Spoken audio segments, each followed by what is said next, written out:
let our team come around. You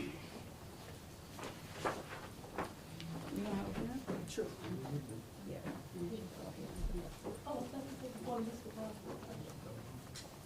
That was a while.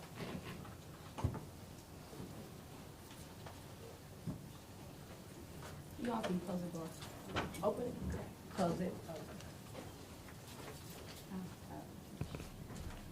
Good afternoon, everyone. I'm Wanda Halbert, Shelby County Clerk. We have our team here, and we've asked my attorney to speak to you first, Attorney O'Neill.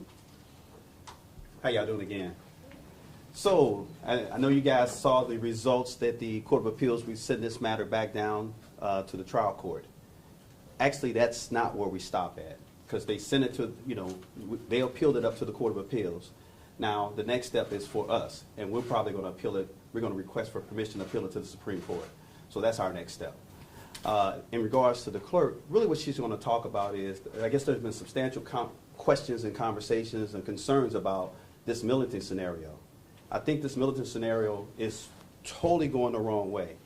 And what she's provided you is a copy of documentation. And what you'll see in that documentation, you'll see that there is an actual lease agreement.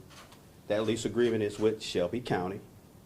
You'll also see that there's a resolution that was passed by Shelby County. The resolution specifically states that Shelby County government will pay that lease. Without there's no ifs, ands, and buts about here. The clerk's office don't write checks for leases. That all comes from the mayor's office. The clerk's going to talk to you about those things. Again, good afternoon, everyone. Attorney O'Neill is correct in that our office, our executive team, has never been contacted prior to sometime in 2023, 2020, early 2024, after a lease had been getting, some financials had been paying for a Millington rent. This organization has never had a rent with Millington. And upon hearing about it, we inquired only to discover that not only were we never invited to any of the meetings, we didn't even participate in the process to sign a lease. So we have given each of you a copy of those documents. Those are the authentic documents as we have seen them. Anything outside of that, we're not aware of. So that has become one of the many things that have created some challenges for the organization. I'm not going to necessarily quote law. However, I have to reference the fact that we have multiple independent officers in Shelby County government. No office can tell the other office what to do. The laws, rules, and regulations tell us that. This office has not in any way intentionally or otherwise done anything wrong. I am very concerned that a lease has popped up over the last year or two. Someone has been paying it and then knocked on my door wanting me to continue paying it. We're not going to engage in those conversations, and I'm more than welcome for us to make that a formal process and take all who are involved and want to discuss it. We can go in and make that happen. But just as Attorney O'Neill has said, I don't know about a lease. We have seen it. My name is not on it. If Shelby County wants to make a decision out of their budget to provide a service for our office, then we're more than willing to accept that. But we did not know that that is what Shelby County was doing. Did I say that correctly, sir? So I'm not sure if there are other issues that you all may want to talk about, but we do want to reference the fact that we've started sending a weekly statistic report on our services, particularly motor vehicle. Motor vehicle is the largest, probably the largest revenue generator that we have in the Shelby County Clerk's office. It has been challenging because we're still functioning in antiquated ways, but I'm very proud of the team that we've put together because they have backgrounds in finance, technology, coding, etc. So that has made it easier for us to be able to look at the numbers. And I do think that we want to give an update to the public So if it's okay, I want to invite Mr. Benny Smith. He's going to talk to you briefly about the statistics that you all have been receiving, I think for the last 2 weeks now, in your mail. Thank you, Clerk Halbert. So we are, at the motor vehicle registration, we are processing license plates, renewals, most of the customer base that's coming in. If they're driving, if they want to drive on the streets, you have to have a sticker. You have to have your car registered. And so we've been tracking that. Clerk Halbert wanted us to look at a snapshot in time, starting from September the 1st through yesterday. We saw a huge spike in people coming to register their cars, and Clerk was concerned that we had to be creative to try to handle the number of people that were coming in. So on a given day, a busy day in the clerk's office is somewhere around 4,000 customers. Well, we got about 7,000 customers in a single day. And so the lines were unusually long.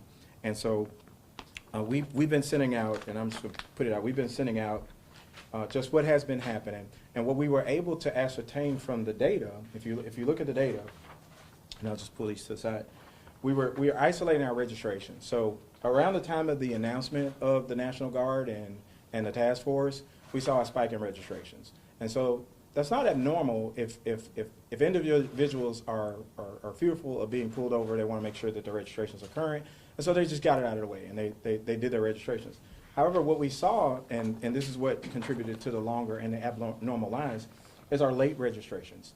So fear and assistance is own economy. And so we had a number of drivers that had not, for financial reasons, could not afford to potentially pay for their registration. So they were kind of chancing it. They were driving around with expired tags, and now you have a threat of being pulled over.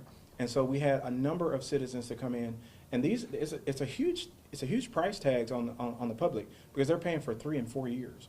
And I think we cap it to 2, but they're having to come out with $400 or $500 just to be on the streets. And so it's a time consuming. We have to call. We have to check. We have to check the registration. We have to check it for tickets. It's a time consuming task. And so the system that we are already functioning at a loss is now being overburdened with an influx of traffic. So there's more demand of the clerk's office with the same number of clerks, the same number of workstations, and the same technology. And so what we did was we wanted to make sure it in fact was the case. We didn't want to just put out something without checking it. So we did a year look at it. And so what we wanted to make sure is it in fact related to this current event. And so we went back to the January the 2nd, up until yesterday. And what you'll see is every time there's a spike, that's the end of the month. And that's our usual cycle. We usually get a number of customers who, at the end of the month, they realize they're about to be expired, or at the beginning of the month, they realize they are expired. And that's usually what happens with the lines. There's no magic to it. Most people come at the same time. So if you got 1 million people trying to file into one location, that's what you see with the lines. And what we were able to see was an abnormal statistic, which again is the late registration. So if you look at this last little piece right here, it is unlike anything else in the data set. And that's because we have a influx of people who are coming for late registration, and that is time consuming. And that's why the clerk, I think she said pack your patience, because that's what we're dealing with. Thank you. So essentially, this has been a challenge. I have worked my entire life in organizations, including one of the largest technology organizations in the world. And, to see the challenges that we're having to endure has been a little stressful, but we have an amazing team, and we have a very talented team. One of the things that I wanted to make sure that I notified you, coming in at the beginning of this process, we all knew when law enforcement was going to be arriving around the time frame. But coming in the office one morning, I happened to notice that the lines were, I have never seen them, literally from our motor vehicle side, which is our largest revenue generator. They're in the lines in the hallway, outside the back door, down to 3rd Street. That's how long the line was that particular morning. So every day we generally go out and we have to kind of separate the lines, make sure that we don't have anyone standing in line unnecessarily. But during that process, I noticed a young mother who was there with her infant baby in a stroller. And I asked her, ma'am, if you don't mind me asking, why are you here? Well, interestingly, she had not registered her vehicle for at least 2 years. So she was one of the ones who got stopped rather, and they literally pulled her license plate off of the vehicle. I'm not sure what all of the processes are, but she knew then that she had to up her renewals, and when you're late like that, there are usually additional fees. So there's a lot happening with the process, but I also want to remind everyone we're in the same facilities that we've been in for the last 25, 30 plus years. Make that make sense. Our customer base has significantly grown, but we're serving the customer in the same facilities. And most of the times when our team has asked for an increase, regardless as to whether it's the salaries for the employees, new facilities because of the ADA and code issues, if the answer is no, we're a little limited. So we're not trying to hide or escape from our duties and responsibility. I don't believe there's not an employee or an executive in this organization that does not love our work. I love this work. But I'm not going to participate in anything that goes outside of what is required of us. And it has been very difficult, trying to navigate through that process with a lot of misinformation that's circulating. And one of the primary reasons we invited you here today is that we wanted you to see that we're not sitting on our hands. We are the day-to-day revenue generator for Shelby County government. And I'm proud of the work that our team and our leadership has put forth. And I'm not sure if any of you have even recognized it. Go pull your audit reports. I think, I still have a little smile on my face. So if there are any questions, we would like to entertain those. I may have to refer you to the attorney depending on the line of questioning. Yes. What will be the grounds for appeal of the Court of Appeals for Industrial? Yeah, that's as a matter of right. So under Rule 11, if your concern is whether, just like if you believe the trial court got it wrong, you appeal to the Court of Appeals. And if you believe the Court of Appeals get it wrong, you should appeal to the Supreme Court. So that's kind of how we believe that the trial court's ruling was the correct ruling, and we're going to ask the Supreme Court to look at it and tell us whether or not it was in fact the correct or incorrect ruling. So that's our intent. Raven Copeland, Channel 3. When it comes to the clerk's offices, the other locations, to your knowledge, how is that rent being paid? Are you paying it, or is it Shelby County government who is responsible for it? Excellent question, and thank you for that question. When I initially became the county clerk, all of those things were handled across the street with the mayor's administration. So even though you can pull inside of your packet, I believe you have a budget sheet for each fiscal year up until 2025. And you will see historically the majority of the money that they're booking for us is $14 million, but the only financials we see is the $7 million, which is our salaries for our employees, and we know that has recently gone up. So I think that's part of the reason why it's extremely important. The law requires the outgoing officials to legally turn the office over to the incoming officials. Unfortunately, that did not happen. And so having to dig and navigate through a process that just doesn't seem quite normal, that was difficult for us. But we finally put together, we had multiple teams that did an excellent job, and we've got an excellent organization now that is on top of it, far more than we could have been. Do you pay rent at the other location? Again, the Shelby County government historically was paying that, and at some point, I think we now do a procurement notification. So now they're asking for approval to pay for it, but we don't directly see financials. Those decisions are made that obviously they were made outside of our organization. And I will again go on the record to tell you, we've never had a rent in Millington prior to this coming up. I have never been invited to any meetings to discuss a lease with Millington.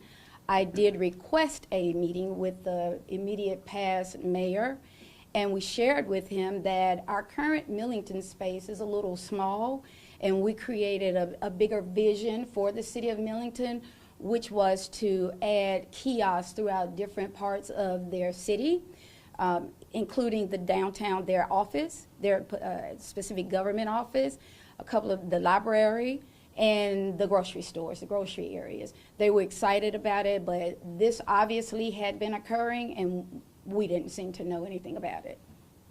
Ms. Halbert, Designated Agency 24, your name's been out there for like the last year or so, just with, I guess, whatever dealings or, I guess, accusations. How does it feel to kind of be in the spotlight once again for something that, just another situation like this? So, you know, I don't take this personal. This is work. And some people have their own way outside of this organization that they want to see the operations performing and functioning. Well, I'm going to stick to the book, not a book that someone puts in my hand, but the laws, rules, and regulations. And even over the course of the last 7 years, I've had to knock on multiple doors at the state level because we need to know we're trained one thing, but Shelby County may do something different. Not that they don't have the authority to do that, but in a lot of those instances, we found that there have been some practices, and you know, we're just choosing to stick with the laws versus the practice. Yes, ma'am. There was a mediation that was supposed to happen. Who pulled out and why? Can you share that with us? I'm going to turn that over to my attorney, please. Well, we didn't pull out of it. I'm going to leave it at that. You can figure out the rest. I mean, in order for the mediation to have to occur, we had to agree on it, and we did. I mean, look, my client has less than a year in office. You know, to continue in the middle of litigation, and you got 9 months in office, and we're in full-fledged litigation over something that in 9 months is not going to even matter, makes no sense. So mediation, in my mind, was the appropriate thing to do, and that's why we agreed to it. Why did mediation end? I think there was a reference to one side left the mediation. Was that you? It's not our side. Okay. Yeah, we have to, you know, so the plaintiff has to want to go to mediation, and then the defendant has to also agree to mediation. So in order for that to happen, that situation occurred. We had both parties agreeing to the mediation. Then at a later date, the plaintiff decided they didn't want to mediate any longer. What does a successful mediation look like to you? I mean, you made a point of there are 9 months left in Clerk Halbert's term. What does that look like to you? Is it just finishing out the term, or is it an early end to the term? What does that look like? So what is a successful mediation or a successful mediation in this particular case? In this case? I don't know. You know, because the reality of it is you have attorneys that are being paid by citizens' tax dollars. So a successful mediation may be that the citizens of Shelby County are no longer paying attorney fees for outside counsel. That could be successful.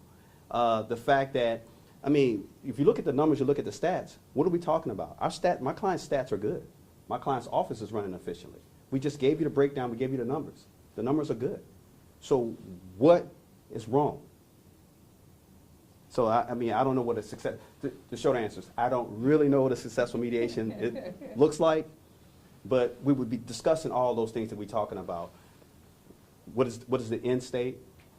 You know, how long we will continue to pay money? How do we shut this down where the taxpayers are not harmed by all of this negative publicity? I mean, there's a lot of different ways that mediation can go. And speaking of, you mentioned appeal, and speaking of paying the attorney, how much would this be costing taxpayers? Just the money set aside, or would that cost anything? What does that look like? Lawyers bill by the hour. I mean, you do the math. I mean, you know, I mean, for every hour a lawyer works, they're billing anywhere from $300 to $700 an hour. Just depends on the lawyer, depends on the firm. If you got one lawyer or two lawyers, each one of those lawyers are billing their billable hour rate. So if you got 3 lawyers or 2 lawyers, if the lawyer's rate is $300, $400, and that's 2 lawyers, you're paying $700 an hour.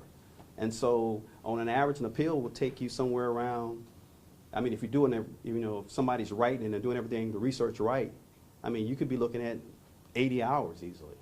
So do 80 hours times $1,000. That's what the citizens is paying. And that's only on one side. Clerk Halbert, Raven Copeland, Channel lawsuit, and I know there was a previous attempt to remove you from your position. What is your response to the allegations and the accusations that you don't fulfill your role, you're not fit for the position? What is your response to that? I'll take that question. Mhm. We disagree with it. It's just that simple. And the evidence doesn't support it. And that's the reason why we are where we are. If we believe that she did something wrong, she could have just walked away. This is an elected position. Here's how much the citizens thought about it. They reelected her. So, again, those allegations, we believe that they're legit, that they're not legit, and we could overcome them. And that's the reason why we were defending them. And what does the next 9 months of elected term, what do you want to focus on going forward now? Well, moving forward, I am absolutely not going to leave this office in the condition we found it. Before anything, I'm a taxpayer first. I'm offended at what I saw. And I want to be transparently honest with you all and say that my duty, if I see something, I'm supposed to say something. And unfortunately, when I said something different happened than normal. We are here to do a job. I am elected by the people because they believe in me. They believe that I will do the right thing by them, their families, and their future. So if anyone tells you that Wanda Halbert intentionally did anything out of order, I can absolutely tell you that's not true. That's not true. But I hope I don't get myself in a little trouble, Mr. Attorney, by saying this. I'm not afraid to do the right thing. I don't care who you are. I don't care where you came from, how you grew up. I'm not afraid. We saw something wrong. We reported it. In some kind of way, I ended up being a bad guy. And we're talking about the public's money. I had to spend my money out of my pocket. I'm not Wanda when I am in this office. I am the Shelby County Clerk, Wanda Halbert, when I'm in this office. And that's a problem.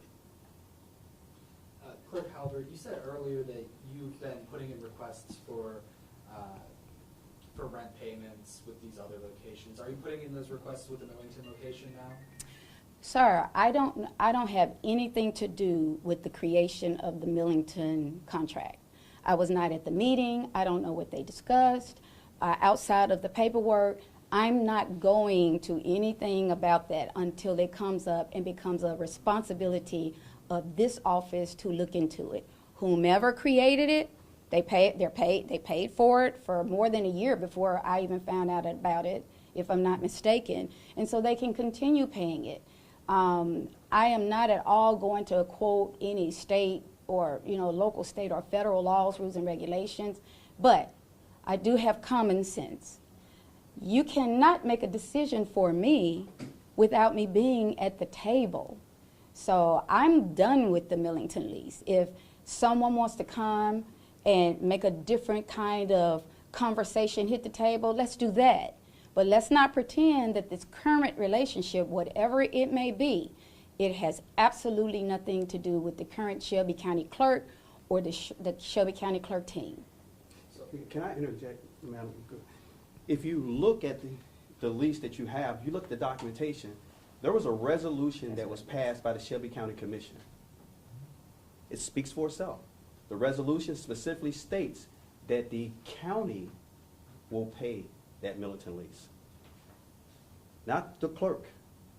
So the county entered into a lease, and the mayor, as the official contracting officer for the county, can always enter any lease he wants.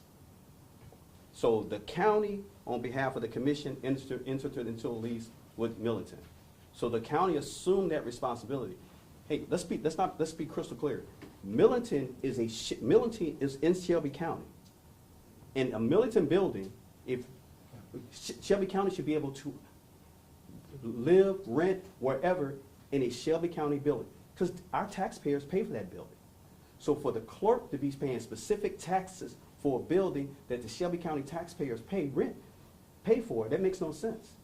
But there was a resolution that somehow that was brought up by the Millington, said, hey, look, we need to have some rent paid because we need some issues taken care of.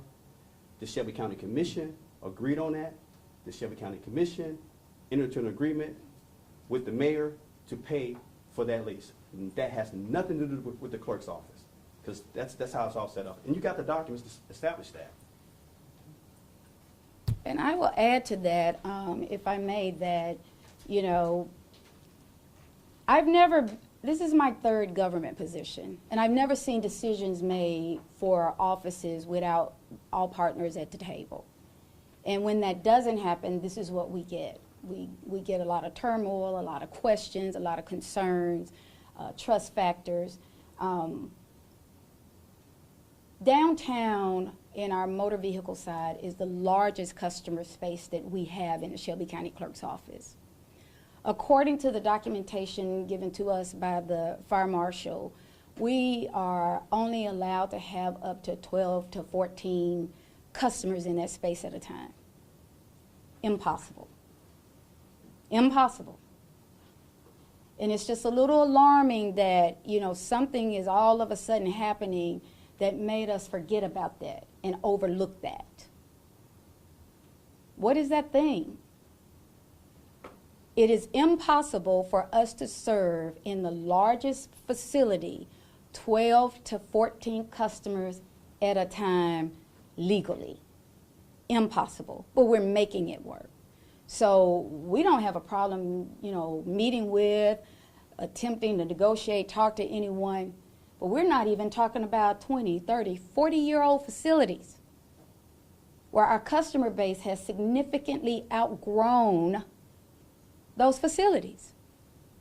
The technology infrastructure. We have a lot of challenges.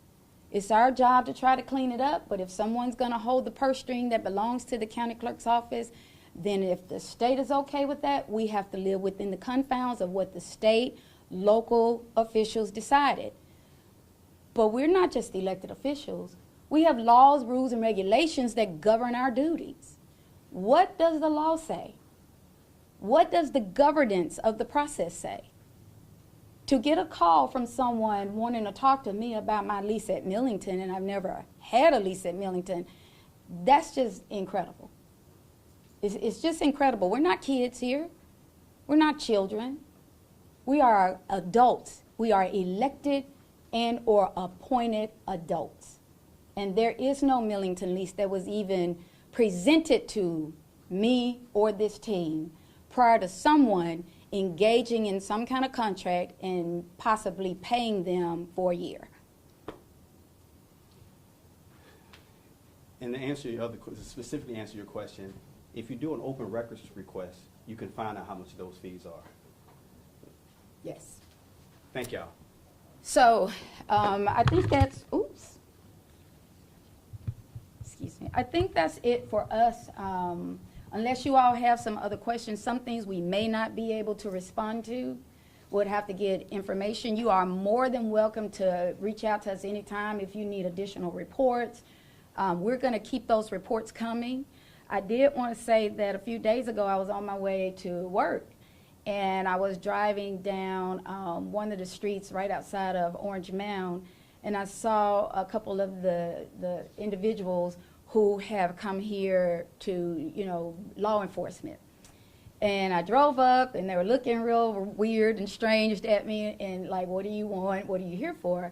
And I told them I just wanted to thank them, because this is a lot for all of us, and I would imagine for them and their families as well, because they're, you know, they're here with the intent of hoping to protect, you know, us, the integrity of whatever, you know, surrounds us. So I do want to go on the record to thank them. And to let the public know, you know, if you have messed up, you have not gotten your title, your plate for 2-3 years, go and fix it. Get it fixed. Go and take care of it before, you know, something happens. When I think back to that mom with that baby in that carriage, and they pulled her plate, but she was illegal and she admitted it. So, but we want to thank you all for coming in. This will not be the last. We're going to continue to give you updates. And if you all need anything from us, please feel free to always contact me. Yes, sir, you have a last question? Yes, last question. To Desmond, ABC 24.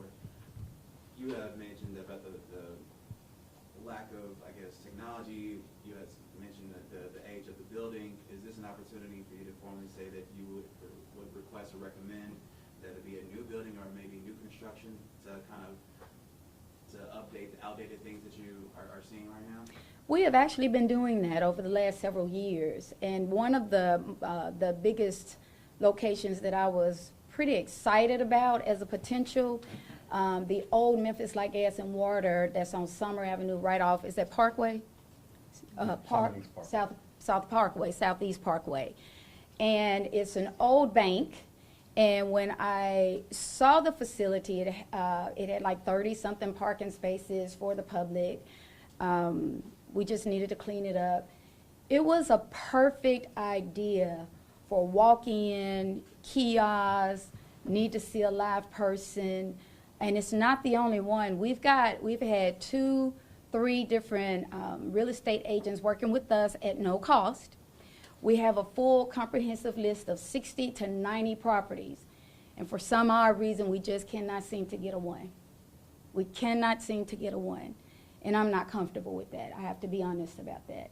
But I have faith that we'll be able to move forward, and all of us are going to do the right thing, because our work is about the public. It's not about us independently.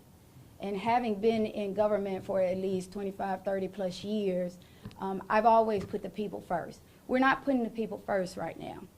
And those are our bosses. And we have a duty and a responsibility to report to convince and to show our bosses exactly what we need to be doing. And we haven't been doing that like we need to in Shelby County government. So thank you all. We appreciate you coming, and I will promise to keep you all informed weekly. And then if we'll reach out to you and kind of update you on where we are with our day-to-day operations. Thank you all so much. We appreciate you.